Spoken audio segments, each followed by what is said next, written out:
Welcome back. As Christian persecution increases, so do the efforts to combat it worldwide. One group joining in the fight is For the Martyrs. The founder, Gia Chacon, joins us now in studio. Gia, welcome. Great to have you in person with us here in studio. Thank you so much for having me.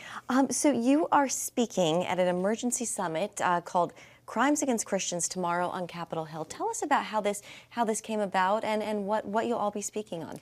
You know, with all the attention that's on Nigeria right now, as Nigeria is the most dangerous place in the world to be a Christian, and Christians there are facing crimes against humanity, we wanted to use the attention that's on Nigeria to bring attention to the global persecution that Christians are facing all around the world. It's not just in Nigeria, it's happening throughout the Middle East, it's happening in China and South America even. So the summit is bringing attention not only to Nigeria, but global Christian persecution. Yeah, we've been reporting, of course, on Nigeria and the persecution of Christians there.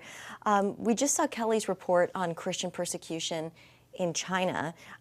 You've mentioned, the Middle East, India. There are a lot of places that we're seeing it. Why do you think persecution against Christians is so high right now?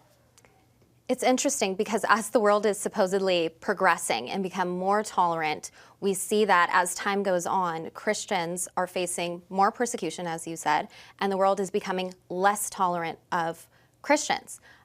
We see this because of the rise of radical Islam and also the rise of communism throughout Asia and in South America. Yeah.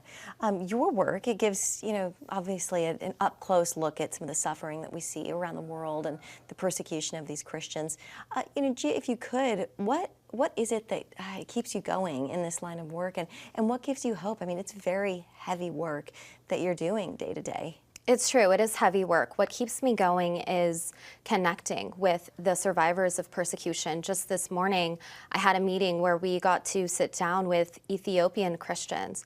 In Ethiopia, so many people are not paying attention, but Christians are being slaughtered in a similar way to what's happening in Nigeria. So sitting with these survivors, hearing the stories of how their families are being burned alive, how children are even being targeted, and then hearing their response to the fact that we are having this summit and the media is paying attention to Christian persecution. They say, thank you for standing with us and thank you for hearing our voice. So that connection with the survivors of persecution and their optimism that attention is finally on this issue keeps me going. Yeah, absolutely. It's important work that you're doing and a ton of meaning in it. I think our audience at home, if they're just meeting you, how did you get into this line of work?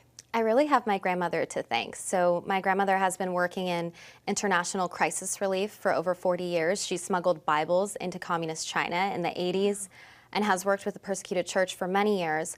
And I began working with her in 2017.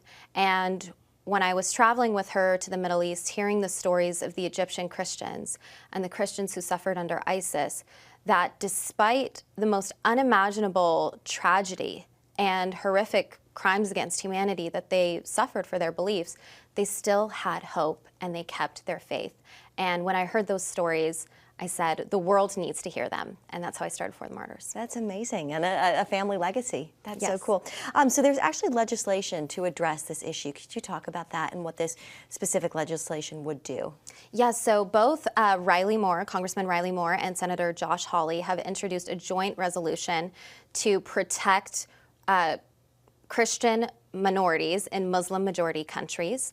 And then Congressman Moore specifically has introduced a resolution to take action and support President Trump's commitment to defending Nigerian Christians. And he actually just returned from a congressional delegation in Nigeria. So we're looking forward to hearing more of what comes out of that. Oh, that's amazing. Well, Gia Chacon, you are the founder of For the Martyrs, speaking on Capitol Hill tomorrow from California. We appreciate you coming in today and talking to us about this just really important topic. Thank you, Gia. Thanks again.